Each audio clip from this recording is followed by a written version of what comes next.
ಕೇಂದ್ರ ಕೃಷಿ ಖಾತೆ ರಾಜ್ಯ ಸಚಿವೆ ಶೋಭಾ ಕರಂದ್ಲಾಜೆ ಅವರು ಶಬರಿಮಲೆಗೆ ಭೇಟಿ ನೀಡಿದ್ದಾರೆ. ಈ ಸಂದರ್ಭ ಕೇರಳದಲ್ಲಿ ನಡೆದ ರೈತರ ಆತ್ಮಹತ್ಯೆ ಬಗ್ಗೆ ಮಾತನಾಡಿದರು. Government of Kerala is not serious about farmers' issues. They are into corruption. They are not doing anything. They are not taking the help of the central government. They are not using the fund of central government. They are diverting the fund. That's why many of the farmers in trouble, and also many of the cooperative societies in trouble. Even in the cooperative societies,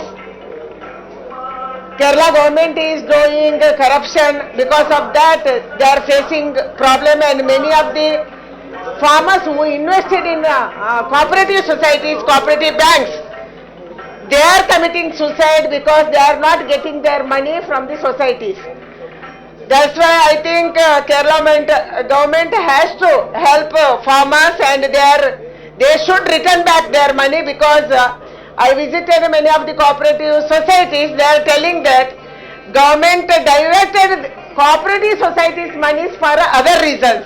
That's why farmers who are invested, who are kept their money in cooperative societies and banks, they are not getting back.